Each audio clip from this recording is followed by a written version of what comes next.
Well, hi again, everyone. Welcome into UnAnchored Boston. It is that time of the year. We get games going every single night. Bruins, Celtics, Red Sox, NBA, NHL, you name it.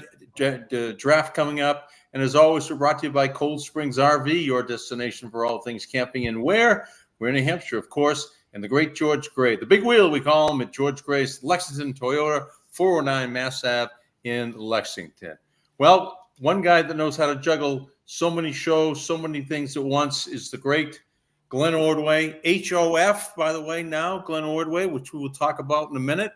But Lobel always likes to handle the intros, so I defer to age before beauty like I always do. Robert, take it away and give your great intro of the Big O. All right, calm down, Mike. Everything's going to be just fine. Calm down. We're sending somebody over. The Big O is here for sure.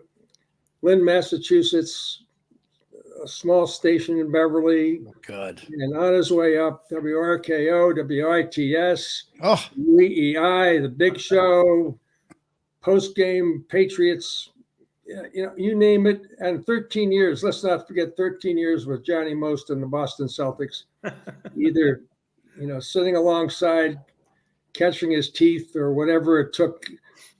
More stories about Johnny. Between Glenn and I, we have more Johnny Most stories than you could possibly imagine. to write a book. But I'll tell you one great thing you guys cashed in on was that answering machine idea. Oh, yeah. Yeah, that was, I don't know how much money you made, but it had to be significant. Put it this way, it paid for Johnny's third wedding. Well, he had a wash and wear tuxedo anyway, so it didn't really matter. Glenn, it's great to see you. And Great to see you guys. And I'm glad you remembered me, Bob. I was a little concerned when Lynchy passed it over to you for the introduction. But I great. remembered you. Believe me, I remember you. I remember this Patriots tailgate show with you and Smirlis. And, Oh, yeah. well, let's not go there, but I'll give you your choice. You can either talk about first Caitlin Clark, you can talk about the dynasty, or you can talk about the Patriots draft, or you can talk about the Celtics, or any other things that might come up.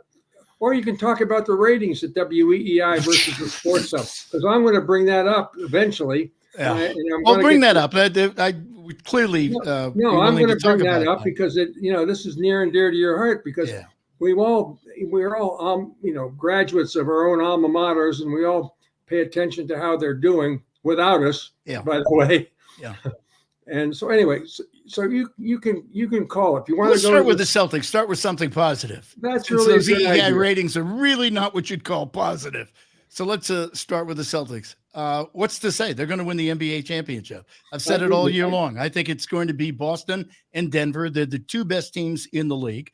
Nobody scares me in the East for Boston. This is a much different Celtic team than the team you've seen over the last few years. And by the way, people who follow me on Twitter or whatever, or listen to me on the radio in the last few years, would agree. The Green Teamers used to get all pissed off because I would sit there and say, they're a good, cute little team. They're fun. They're going to win a lot of games. But the problem is they're too young to go and win an NBA championship. They need, if you look at the guys that have won, first time they've won, Jordan, LeBron, Joker right now, all of these great players took until, in this modern era, took until they were 27 to 28 to win a championship. And there's a reason why. You just need to know how to win. And the playoff games come down to 4 or 5 key plays during that game.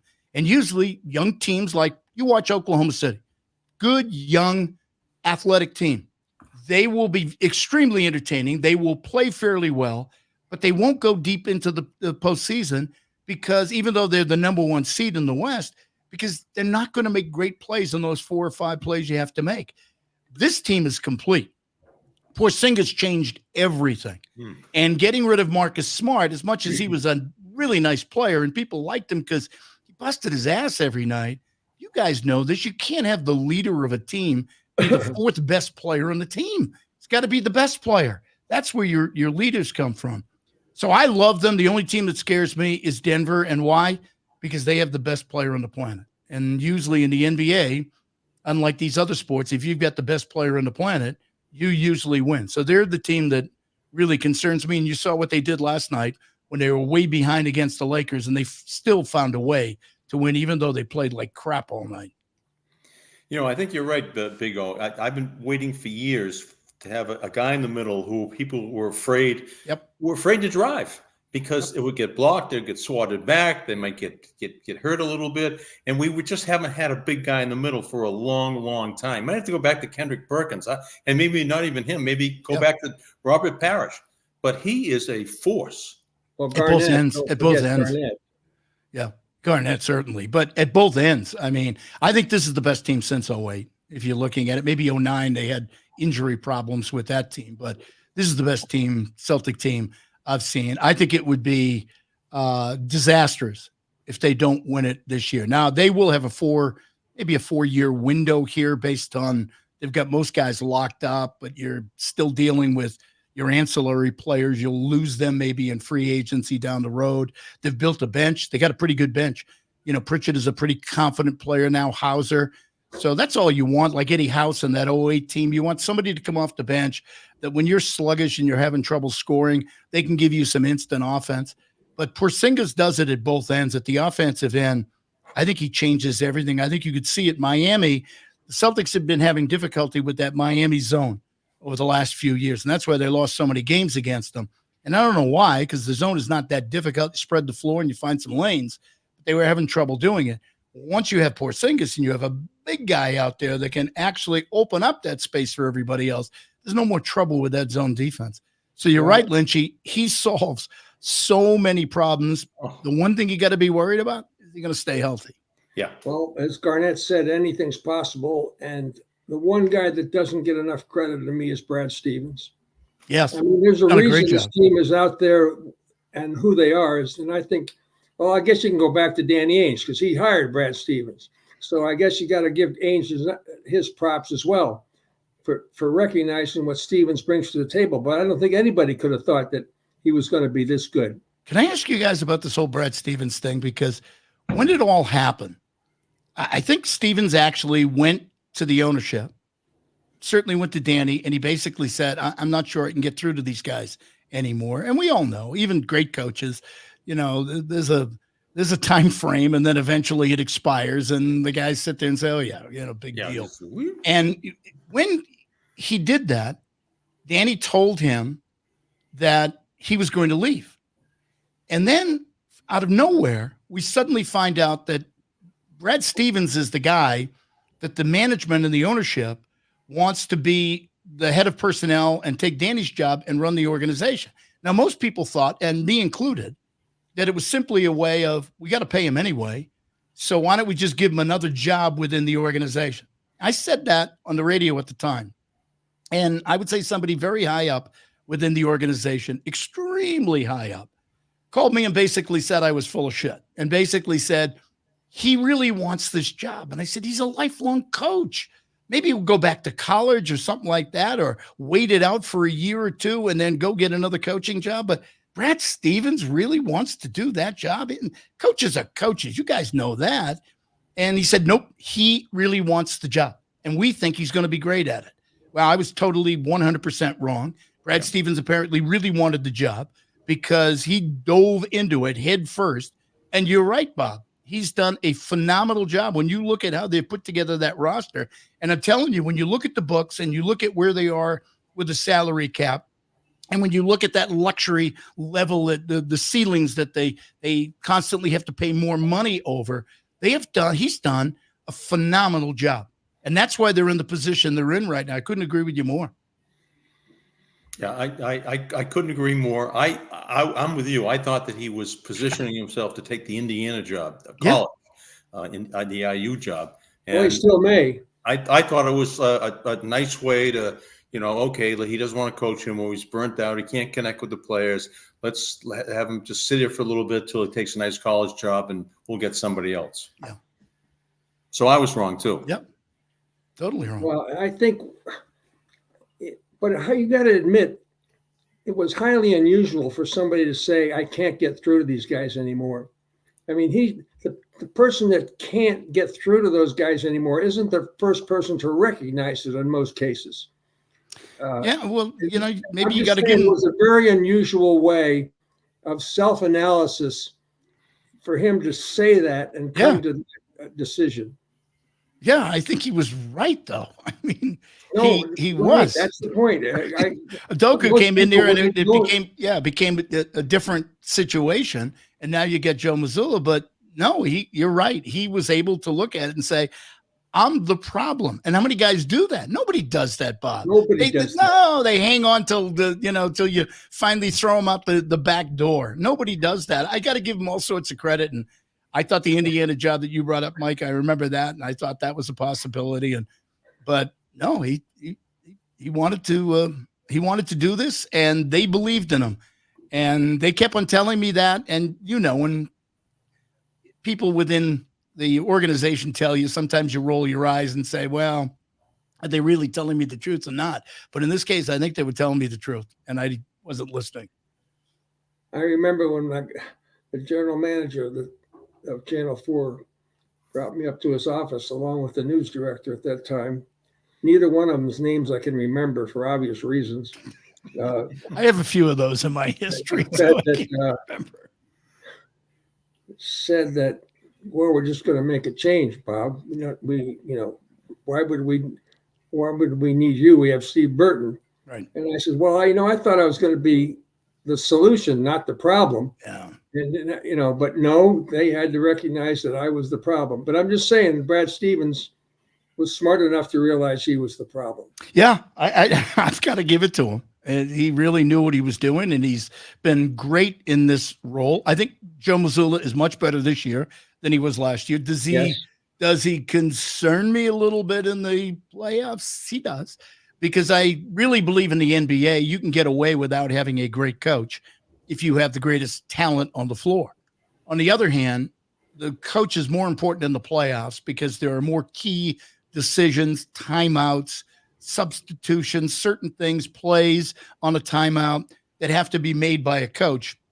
And so they influence the game far more in the postseason than they do in the regular season. If you get great players in the regular season, roll the ball out. Casey Jones, roll the ball out. Let's go. Go ahead. Casey, the best. Let that 33 guy, if we're in trouble, let the 33 guy take it. Give it to Larry. Yeah. Glenn, don't you think that it's impossible to be an official in the NBA? It's an impossible sport to officiate.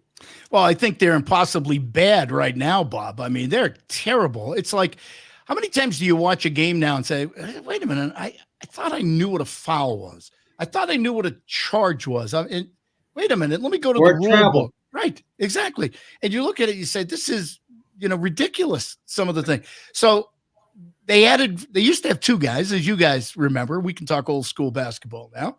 We got old school guys here. It used to be two guys. They added a third guy because they didn't think there were enough eyes on the court. Now we're going to see everything. Well, I'm going to tell you right now, they need 12 guys. Yeah. 12 guys, have them all positioned about 8 feet away from each other, both sidelines of the baseline, and then maybe we'll get it right. I think they need 4. Hockey has 4, and just put them in all 4 corners of the front court. And that would be. I've been advocating that for a long, long time, and I think they should do it. It's not a question of money anymore. It's money. You get 4 pair of eyes looking right around there, and there you go. That one the other day, with the Celtics challenge, it was late in the game. Did it hit? Was it House's hand or something went out of bounds? It wasn't even close to hitting somebody. Yeah. And the Celtics won it. They were up by 20 at the time. It really was inconsequential, but the game is so fast and so big. I mean, because you officiate. I used to referee a lot of the scrimmages over at Hellenic with Kenny Hudson. Oh, I remember you did that. Yeah, I do remember that. And I was just in awe, and I loved it. But I would do the high school and the college, and I'd referee the game like this. With them, I was refereeing the game like this, and it was hard. Yeah. And it was maybe they should have a perch like above the basket, above the glass, and you sit up there, and you have a button you can push. Yeah, like tennis. We'll do it in tennis. Yeah, the volleyball referees. If we're talking about basketball and officiating, when do you think the next biggest? Well, the scandal's already started with betting. When do you think it's affected the referee? As we all know, with was it Donahue? What was his name? Yeah, Donahue. Yeah. He was betting Donahue, and also this player from Toronto who's been suspended for life. Is it only a matter of time before this really becomes maybe it's already a problem, but it becomes an every night problem. Well, but they opened up their doors with it by letting betting in. And I'm not against betting for the consumer out there, because I think we're a free and open society. And if people want to do that, they do that. You obviously you make sure they have the information to know that you could destroy your life if you do it. But I believe in it. Yet on the other hand, you guys and I went through decades here where the leagues would constantly fight the idea of betting. Oh my God, this will destroy our game, the integrity of our game. What about the children? We heard all of the excuses. And guess what happened? Once they were included with DraftKings and included with the let me get the money sign up there, included with the money, and they got a piece of the money, guess what? They were all for it. Well, that's fine if you're all for it, but understand that all of the things you talked about over the years with the integrity of the game, with the players, with the officials, coaches, whatever, is all subject now to happen. You talked about it for years. You talked about the pitfalls. Well, guess what? Now that you have accepted the rules of gambling, you're going to get it. It's going to happen. And it is happening. Yeah. I mean, they make so much money. It's not going to happen. It's only going to happen to one or two guys because they have an uncontrollable itch to bet, to gamble. It's not because they need the money. It's they have an itch they can't, no matter how many times they scratch, they're never going to satisfy. Well, there's far more to lose if you're a $35 million player. The guys that are going to do it are the guys that are, at the end of the bench making bet your minimum of $850,000 or something like that, unless you're Michael Jordan. He's the only rich guy that I can remember that was actually involved in it. All right, where do you want to go next, Bob? You want to go to Caitlin Clark? Let's go to Caitlin Clark. Well, let me first bring up the National Hockey League since we're here. Go Is ahead. there anything better than NHL playoffs? I mean, even when they started, it becomes a different game after. No question. The long regular season, which can't end soon enough, and then you get to the playoffs where you're really interested. There was nothing better than that first period of Boston-Toronto the other night. Terrific. Now, I agree that, and I've always said this, that the NHL playoffs are by far the most exciting. And I think the big part of it is that we've seen so many upsets, even in the first round. We've seen President Trophy, Cup winners. Who won that this year? I can't believe it. Since we didn't win it, we're not talking about it. Rangers won it, right? Rangers are your President Cup this year. I don't know, but I have to look it up. Who's the president? I think the Rangers are the President Cup. Right. Trust me on this one, okay? I'm a hockey major. Trust me, yeah. But no, the Bruins, obviously, President Cup. Tampa Bay, even worse, didn't even win a single game, and they had a 4-0 lead in the first game of that playoff series against the Blues, I believe, the first round. So hockey, anybody can win, and so all bets are off. Everything changes. It's not like that in the NBA. You're a number 1, number 2 seed. You're going to survive 2 rounds, maybe 3 rounds in the playoffs.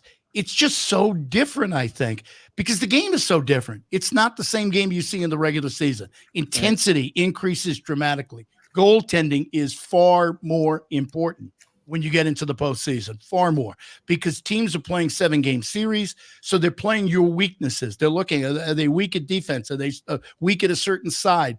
And so you're starting to play that X and O game of how we exploit something that this other team can't handle that we can throw at them. So I think you're right, Bob. I think it's really exciting. And I've been bouncing around. I got 4 screens going on watching 2 NBA games and 2 NHL games. Who do you watch tomorrow night? The Bruins of Toronto or the Celtics and Miami? Head to head. They are on head to head tomorrow night. Watch them both, Bob, at the same time. Okay, just want to same time. Okay, same time. Technology is great. You can watch like as many freaking games. You're in a different Here's level. the greatest thing in the world. You can live. Saying, you know what I'm asking you. I do. Well, my heart is more with the Celtics because I've got a connection there. I've got a connection there. Even though I did the Bruins, I worked with the Bruins for 2 years.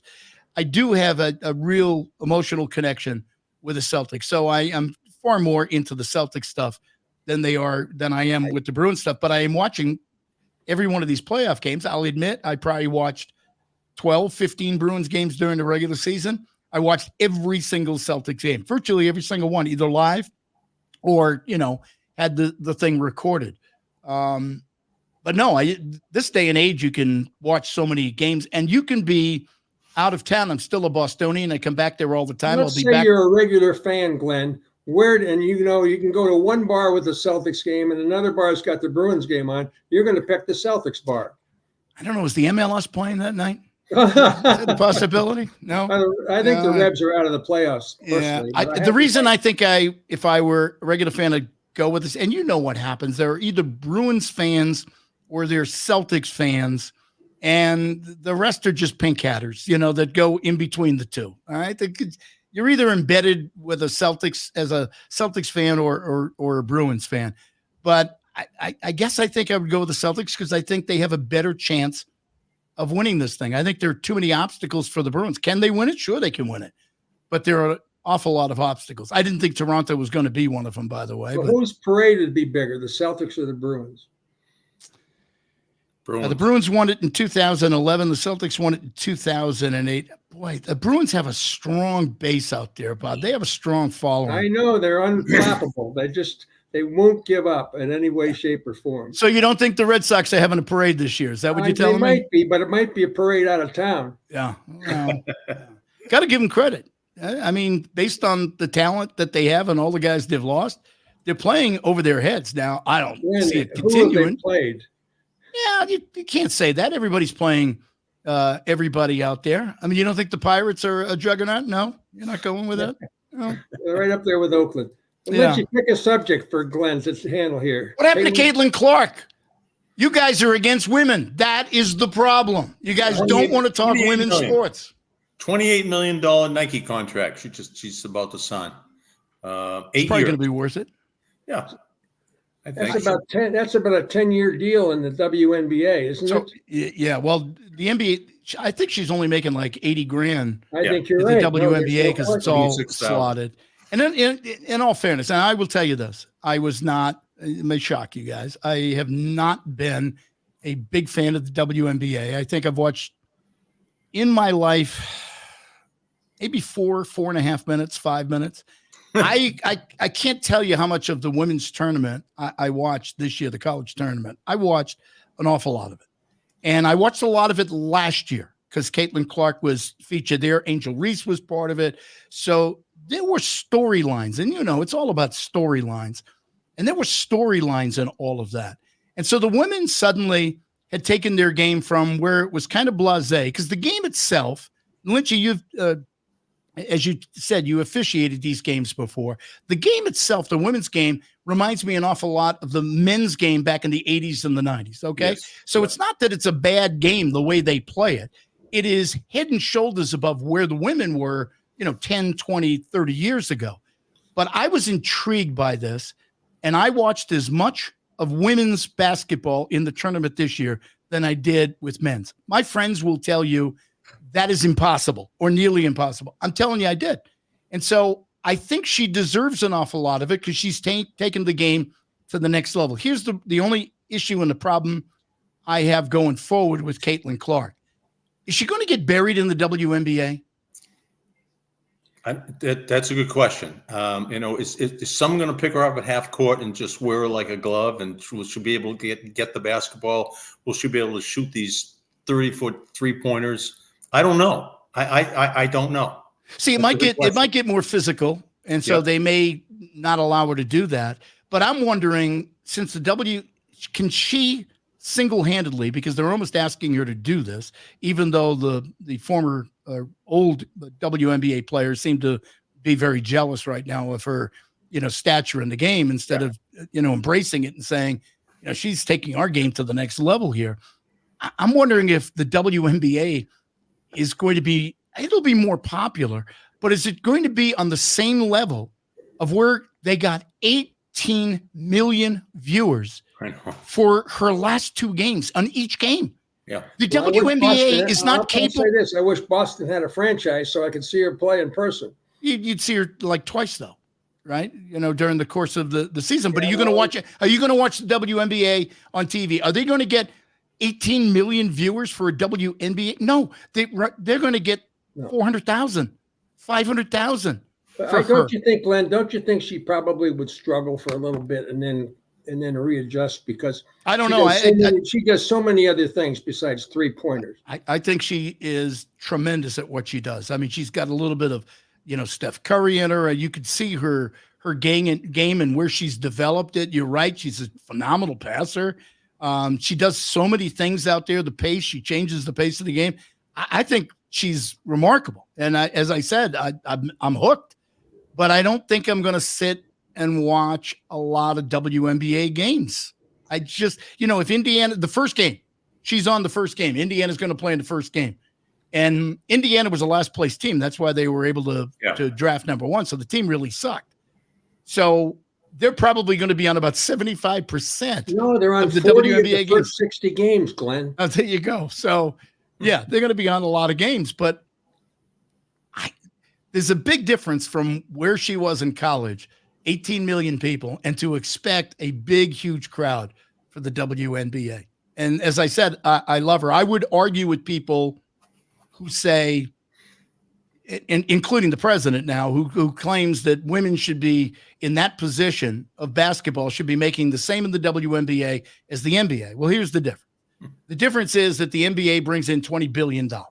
And the NBA brings in, I think it's $100 million. Okay, the WNBA. So it's all about how much money they bring in. Okay, same thing with you guys and what I did. If our companies bring in a lot of money and we're responsible for some of it, I'm bringing you into this thing. It makes a better position. Then they're going to pay you more. And if you're working at a tiny little station in Mississippi and you're doing sports at 6 and 11, you're probably not going to make as much money because the station's not making as much money.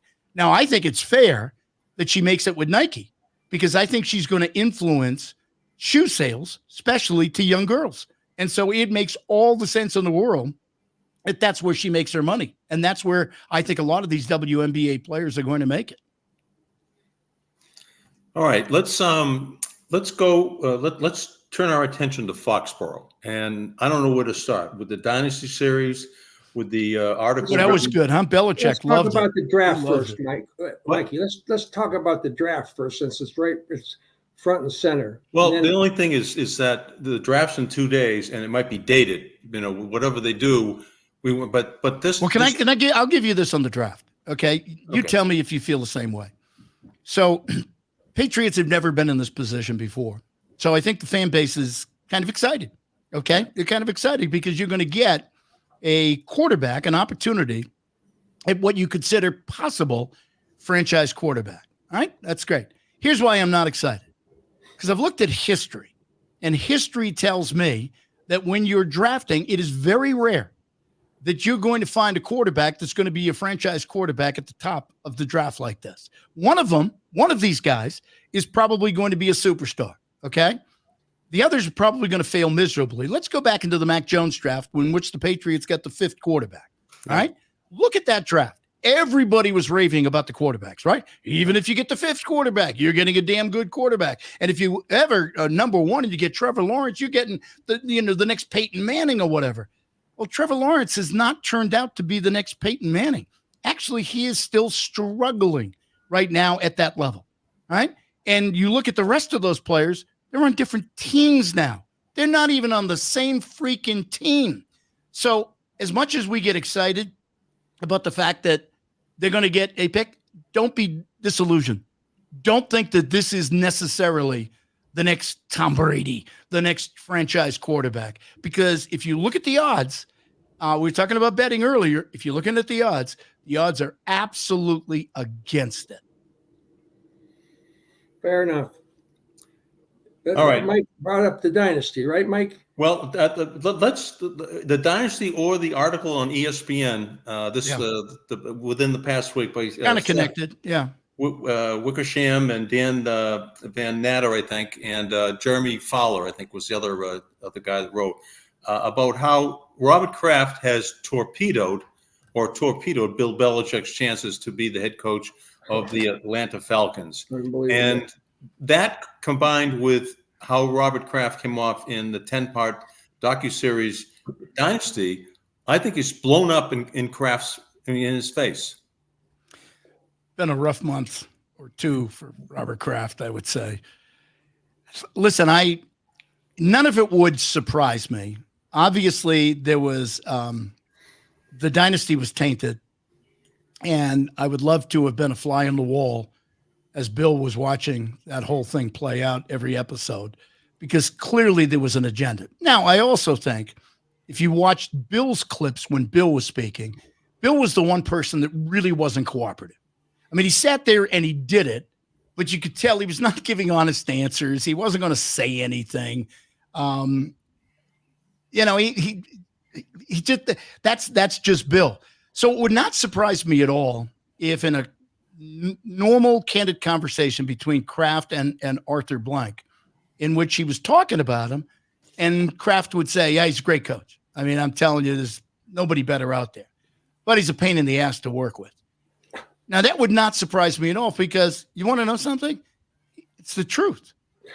It's the truth. Bill's not easy to work with. Does anybody think that it would be easy for Bill to work with somebody? And Bill might have been telling Arthur Blank, yeah, I'm willing to work with the guys that you've got in there right now, the personnel guys. But Bill would get in there, and if he had respect for those guys and felt that they would be on his team, he probably would go along with the program. But again, if Bill didn't, then Bill would just ignore those guys. They would be sitting in their offices, and their phones would be disconnected. They would have no communication with the rest of the staff. I mean, that's just Bill. So Bill wants to run an entire operation because Bill doesn't have enough trust in a lot of these other people, because he doesn't know these people. And yet in his own organization, when he's learned about some of the young people that have worked their way through the ranks, he's gained respect for them, and they've had key roles in that organization. But I think you have to go through that process for Bill to actually accept those people. So I would say nothing would surprise me if Kraft did it, and Kraft might have done it without even realizing that he was submarining Bill, that he was destroying Bill with that job. You know what I'm saying? And he might have just done it in normal conversation, just been honest about Bill. I think it's payback. I think I'm. Do you? I mean, you've hung around the bowels of that stadium enough, Glenn. I did. And you've seen them walking right past each other in the hallway. Not even Belichick doesn't even give Kraft the time of day when he's walking by his car parked outside the auditorium. Yeah. And I just think it's what was the line someone said to him? When are you going to get rid of that a-hole coach of yours? And Kraft said when he goes 8-8. Well, we've had our 8-8 or 7-9 seasons, and here we are right now. So I think that Kraft doesn't ever want to see him coaching in the National Football League again. Well, I think this was going to be Bill's last year, even if he was 8-8. When you talk about 8-8, and they were 4-13 or whatever, but 8-8 he would have been gone. And the reason I say that is after watching the Dynasty, it is clear that Kraft had no problem being open about saying certain things, because he knew that Bill wasn't going to be around for the 2024 season. Because if he was, you talk about tension and not looking at each other in the hallways. Can you imagine what the relationship would be now if he was still coaching? It would be impossible. But two things, Kraft, you guys know him as well as I do. And I really like the guy, and I think he's been a great owner. But I've never met anybody in my life who wants to be loved more than Bob Kraft. He loves going into that. Well, you're sitting next to two of them right now. So that's a good point. But he loves to go into that crowd, and he loves to be loved. And I think he's in for a rude awakening here, because I don't think this team is going to be really good this season, maybe even next season. And who's left to blame? Not Brady, not Belichick. Who's left to blame? And so I think that is going to be rough. Though I think they had to separate. I think they had to go their own ways. Well, I want to do this. Can I do this? I want to. Yeah. Let me just do this quick thing on the draft and move on. It was almost when Belichick was the head coach or running the thing. It was Belichick had a voice, Nick Caserio had a voice, Scott Pioli had a voice, Ernie Adams had a voice. And it was almost like Belichick said, okay, to Robert and Jonathan, you can come in the room, but sit there with your hands folded, keep your mouth shut, don't say anything. You have no opinion. And I'm going to be very interested when they show shots of the Patriots war room to look at the body language of Jonathan Kraft and Robert, and also to hear what they may have to say to all the people in the room. I think it's a great point. Entirely different. I think it's a great point. And I think that if you're an owner and you have a great coach like you had, and he's a control freak, because that's what he was, that you do get out of his way because everything is successful. And then when stuff falls apart, well, everything becomes different. But now you get your opportunity to put your fingerprints on the organization. And let's face it, it's not like you've got strong people that are in those positions. They're all brand new. A young coach who I think is really smart and I think could be very, very good, but he's very young, very inexperienced, and a front office that has to prove themselves before they even get the job full time.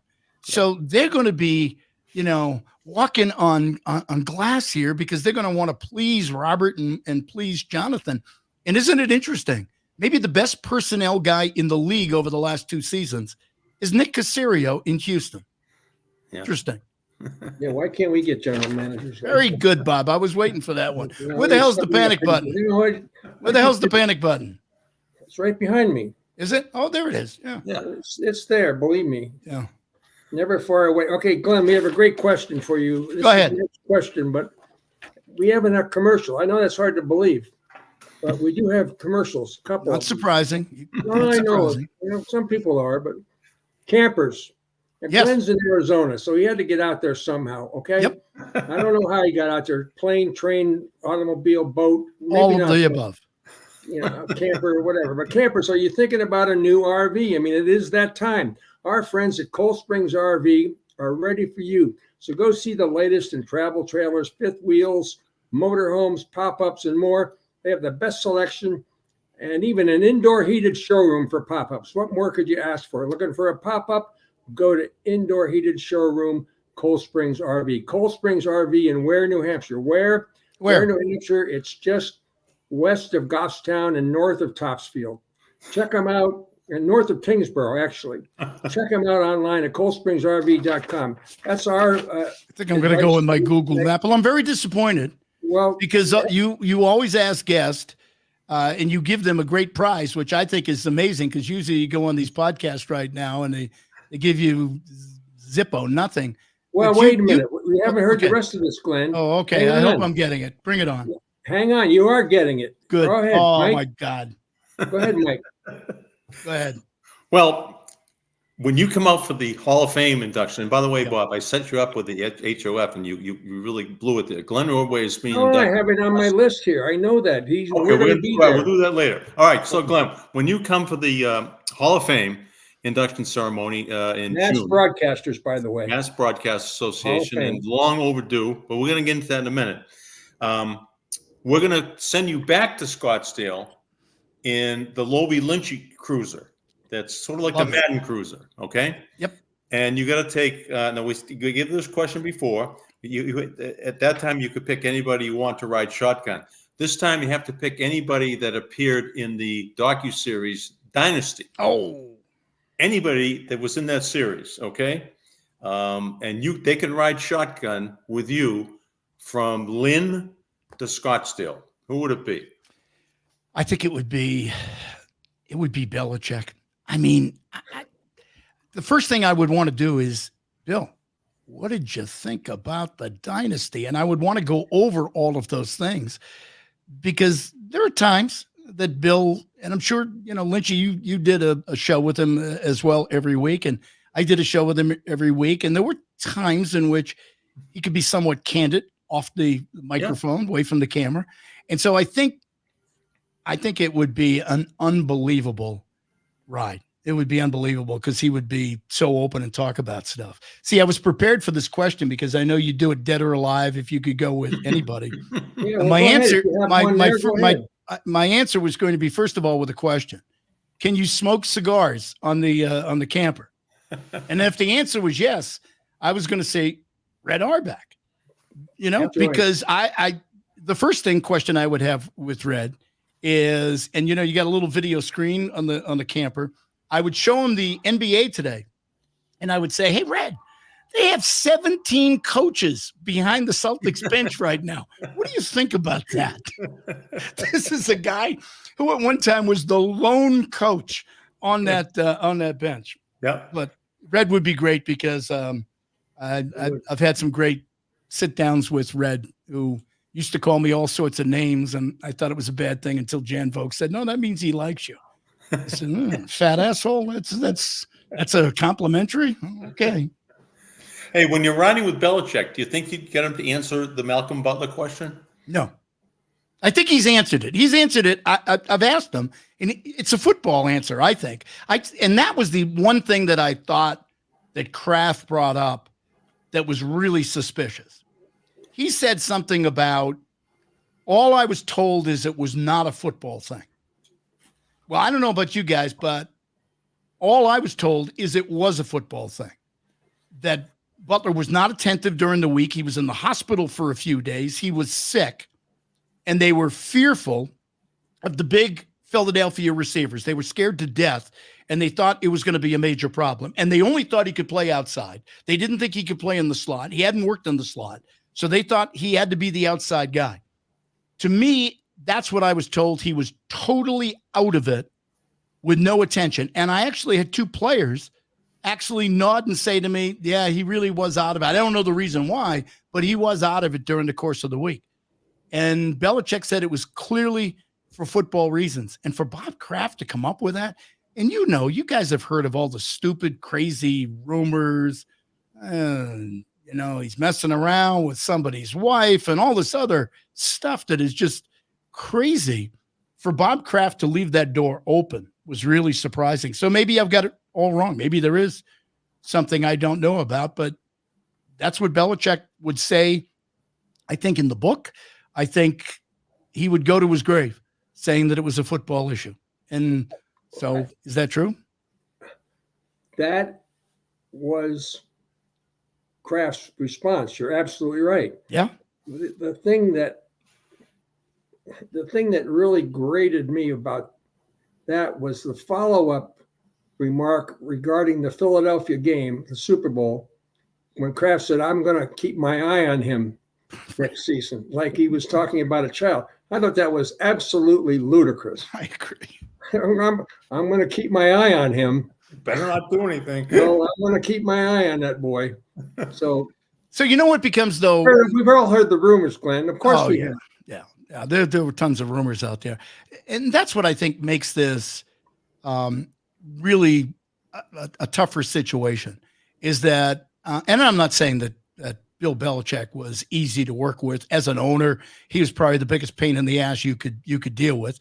And I think Bill Parcells probably was the same thing. We saw what all of that, when all of that happened, the crap that was going on, and Willie McDonough was getting all the great inside information. That was another bizarre thing. It really was. Oh, it was unbelievable. But I think, especially at the Super Bowl, that Super Bowl week, I look back at it now and I'm saying, that was just incredible. We're going to play in a Super Bowl this week, but the head coach is on the phone every day with the Jets, and he's leaving and taking another gig. And then you got to ask the owner the question. Oh, it was like crazy time. But I think what makes this more drastic than ever is because Kraft has never shown any of this in the past. He's always kept it quiet. He's obviously had these feelings for many, many years, because Belichick's probably been a royal pain in the ass for him to work with, but he has kept it under wraps. And now it's almost like, oh my God, the cat's out of the bag. Now I can talk about all this stuff, and he can't help himself.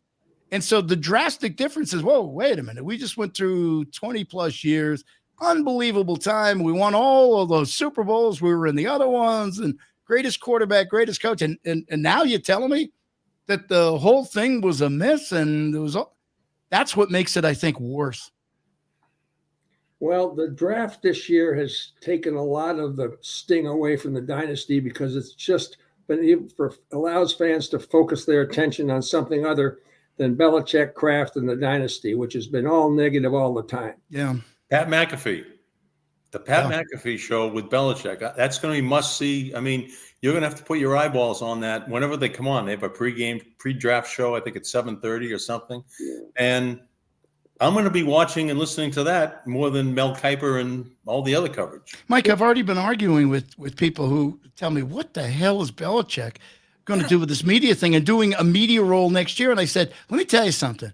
All you see is the coach speak Belichick. Right. He's at the podium. And I had a candid conversation many, many years ago with Bill Belichick, who apologized after I did a Monday show with him because he wouldn't answer a freaking thing. And I was kind of pissed off about it. And he said to me, listen, I got to protect my team. I got to protect my guys. So you're right. I'm not answering your questions, and I'm not doing it. When I got fired, not when I retired, but when I got fired, he came on the show that day and apologized to me on the air of saying, I'm sorry I couldn't answer all of the questions, but I had to protect my guys. All right. So that was the mode he was always in. He is so totally different. You guys, I'm sure, have spent some time with him away from the business. And I have in social settings. He is funny. He can come up with hilarious jokes, some of them extremely dirty. Okay. He is all of that and that's why, and that was the other thing. Somebody said he's going to do McAfee show. I mean, does he understand what McAfee does on a show? And I said, absolutely. And Bill's going to be extremely comfortable because that's a little bit of what Bill is like when nobody sees Bill. When Bill is in the closet, this is kind of what he's like. Lynchy, he's going to be excellent at this. And people are going to be raving about, oh my God, I never thought Belichick could be this good in this role, because you don't see the other Bill Belichick. You only see the Bill Belichick after he's lost the game and he's all pissed off and he won't answer Mike Reese, the nicest human being in the world. Nice. Glenn, WEEI Sports Hub. Let's focus in on this for just a second, Mike. And I know you want to talk about the Hall of Fame because we're running. I don't want to ignore this because it's a Boston phenomenon. I mean, it was a time when nobody thought that sports talk could go 24/7. Craig. And I know that Ordway was the one that made that happen. And, it was easy for Upton and I to sit there for 2 hours a night and not have to think about 24/7 or deal with it. But Glenn was one of the first advocates of all sports. And then all of a sudden we had two, and who knows how many others have caught on to that, all sports, all the time, everywhere. So as kind of a founding father of this concept, Glenn, and I remember it well because I never thought 24/7 would work. But that's what, that was an old time bias of mine, and I was dead wrong. But now you got the Sports Hub and the dominating the scene. And I just want to get your read and take on it about whys, wherefores, and what happened. Well, I told you this the last time I was on your podcast. The mistakes that EEI made over the years, and I'm not taking anything away from the talent that's over at 98.5 because they're extremely talented guys. Many of them are my guys that they really learned on my show. And then there were opportunities in 2009 for another station that was coming on the air. I was actually negotiating with that station, CBS at the time. So I could have possibly been on 98.5. I was negotiating in the fall of 2008, but because of the economy, they put a hold on the project for almost a year. And I didn't want to wait. I didn't want to sit in the sidelines for 8 or 9 months. You guys know if you do that, you could be totally out of touch from the media world. But they were smart. They came on FM. I said this to you guys before. They got a whole new audience. The people that were listening to EEI on AM at the time were 35 and above. They went for the young kids, because if you go for the young kids that are 18 to 35, eventually they're going to move in to the key demographic groups. It was brilliant the way they did it. They were able to play music like we were, but music on AM was all muffled. Music on FM was great fidelity. They had talented people. Certainly Felger learned well, and he understood how to do this, and he did a phenomenal job with it. And he's had great success. And EEI, on the other hand, kind of were clinging on to the ESPN. They constantly would come to us with more and more of the ESPN mold. Can't we do more of this and more guests and less callers? And that was a huge mistake. They were lost.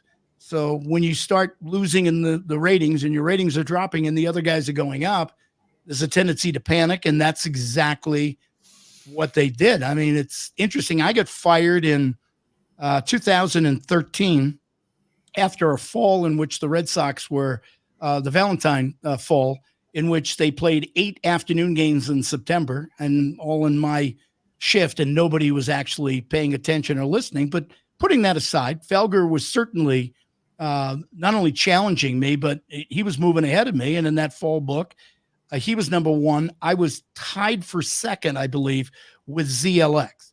So, and they fired me because the performance was not good enough. Okay, I get it. I'm not number 1. I understand how the business works. Well, right now, the radio station, after continuing to make bad move after bad move, no Dale Arnold, no Callahan, no Minahan, you can go through the whole litany of it. Afternoon Drive, this latest book, they were tied for 16th. Tied for 16th, and they're still rolling out the same lineup. So, and the company itself is under bankruptcy, as the radio business is not in good shape. That company is not alone right now in having financial problems, but I don't know what to do. So I get people who call me up all the time, guys, and say, what would you do at EEI? And I basically say, I don't know, because I don't see any hope other than, Greg Hill's getting decent numbers in the morning, but you could put him on a music station. Greg's not really what I'd call a sports talk host, so you could put him on any station. He's a talent, and he could, but boy, I don't know what you do right now. But you were the master, Glenn. I mean, I watched you up close and personal for about a year, and then just listened to you, and then just marveled at how you just quarterbacked the show all the time. You had the feeling some people that are talk show hosts, they show up and throw out the football in the hockey pucks. Okay, what are we going to talk about today? 426-2030. You're next on WITS. Yeah. But you had a gift. I mean, what buttons to push. When to aggravate some people. When to stir something up. And you could do something that is deadly serious, like the Ted Wells report. I mean, where did you learn all of this? I don't know, just from just doing it. And you're a good bullshitter, just a name. But you have to be a great bullshitter to be in this business, right? I mean, what were you? Yeah. You were a great bullshitter, and okay. And you came up with, and you came up with stuff over the years, and we were talking about the panic button and other stuff that really caught on, that allowed you to, expand your brand. But I think you just learn on the fly. I mean, it wasn't the first time I was fired in 2013. You'll love this one, Lobie. I was fired from that station that Lynchy just brought up, WITS. Guess who replaced me? Oh, God Almighty!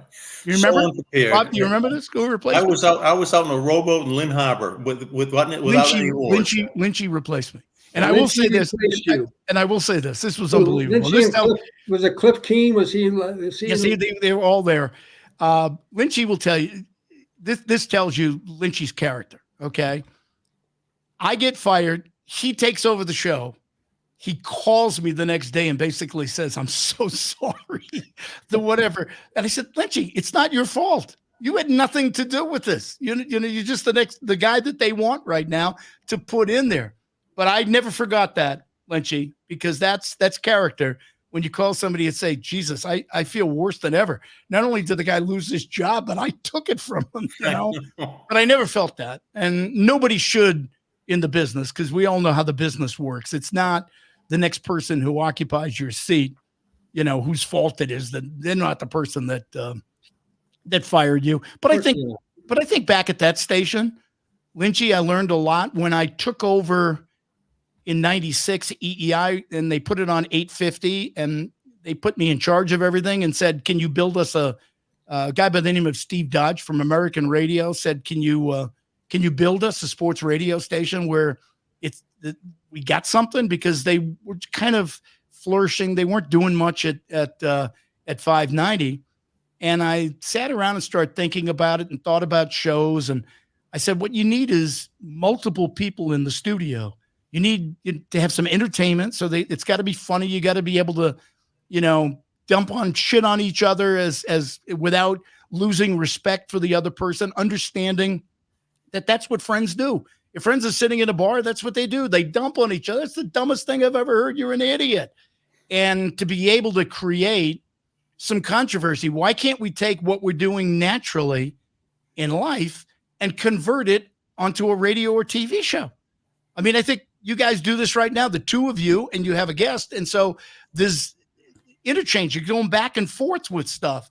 To me, it's a lot better than one person sitting there giving the phone number 95 times in a half an hour and then just going to the next phone call. I'm not saying the phone call shouldn't be part of it, but they should be treated almost the way a music station would treat a record. You play the music and then you move on to the next one. And you use that to basically get to the next point that you want to make or expand a point. And I used to use the phone calls just to expand the point so that we could get something out of a topic. You know, Glenn, the only guy that I know that even came close to that description was Guy Manella. And I did a show with Guy. They put me in to try to save Guy. Guy went over to RKO. I know he was a huge. He wanted to get out of sports, actually. He was a huge success at WBZ, as you know, Bob. Huge success. I know. And he really did not like sports. And so, but he left the business for a while and he got into, believe it or not, he was selling vending machines with VHS tapes in them. And I think this was like before Blockbuster or maybe around Blockbuster. And that's what he was doing. He was living, I believe, up in New Hampshire. Yeah. So he comes back and he signs a deal to come on to WRKO.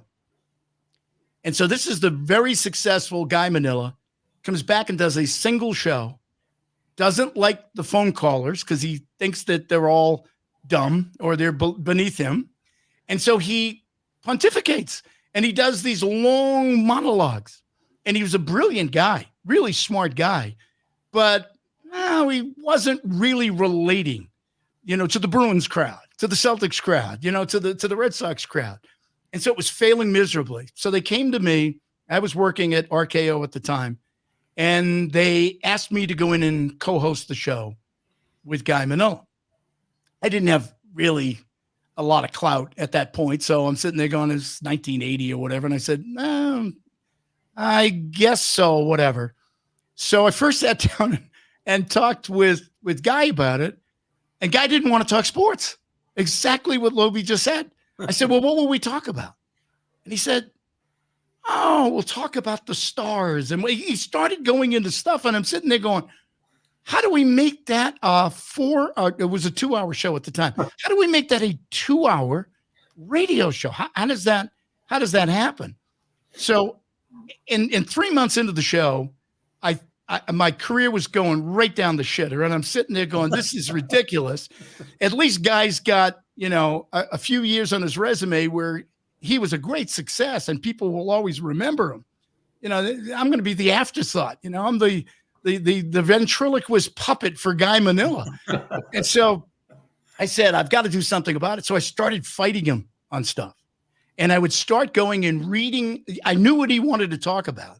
And it was away from sports. And I would bring it into sports. So I would take the Bruins power play and I would extend it on to something that was going on, with climate issues and things like that. And but I would go at Guy right at it. I would use that as my basis for the argument. And we used to fight every single day. Guy didn't like that. As Bobby can tell you, Guy didn't like that. And so the show didn't last, but he was don't get me wrong.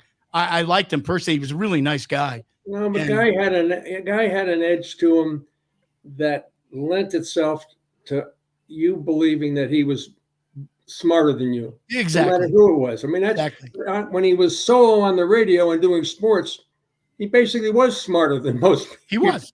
Yeah, no, he was a really smart guy. But the really problem, funny in a lot of subtle ways, very understated, and Yeah, but if you're looking at who he appeals to, for an example, that's what I was looking at when I was programming and bringing people on the radio.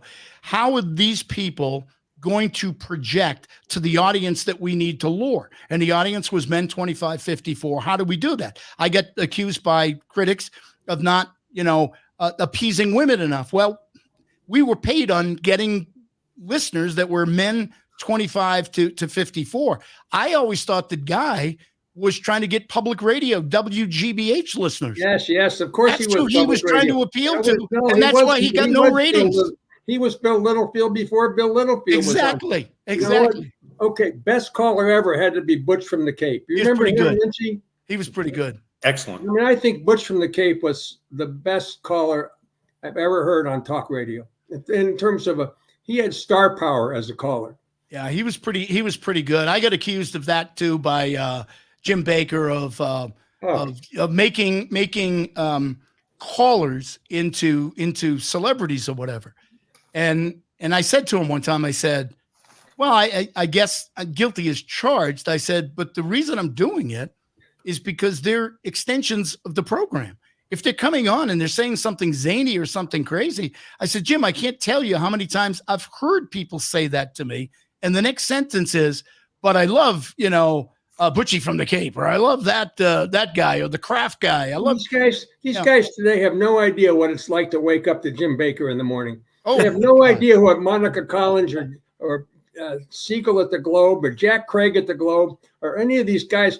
Guys were laying out there and waiting for an opportunity to write their columns. And you wake up every morning to go buy the Herald or the Globe to find out what they wrote about you in a negative way, because it was never going to be positive. But after the 11 o'clock news at night, we'd run down to one of those mailboxes and put a quarter in, and because it was a Bulldog edition. Remember of the Herald that came out early? Yes. You couldn't wait till 8 o'clock in the morning. You had to read it, tonight. Then you said you went down and bought it. Lobel sent Alan Miller down to get it. One of the great stories that I had, Glenn, Alan Miller and I went to this Phillips drugstore down in Leechmere Circle, right across from the jail. Remember that one on the corner of the Store Drive? Yes. But it was at 1 o'clock in the morning after we did a show or something. We went down there to get the Herald because there was something that's going to be in the Herald about one of Miller's escapades or one of my escapades. I swear to God, that's exactly what we did. Yours were pretty good. Not Bob Gamere level. I will give you that. Oh my God! All right, Hall of Fame. Let's talk about that because we'll wrap this up here. This is going to happen in June, right? Early June. Yeah. I was thrilled when I heard it, and then I read that both you guys are in it, and so I know it diminished the product. Yeah, I asked if I could get out of it, and they said no, you're stuck. You're in it. No, having guys like you in it obviously makes it even more special because you guys were, giants in the business during the same era that I was in, and so to be in it is pretty cool. That's all I can say. It's cool. It doesn't top the fact that. We had fun in our career.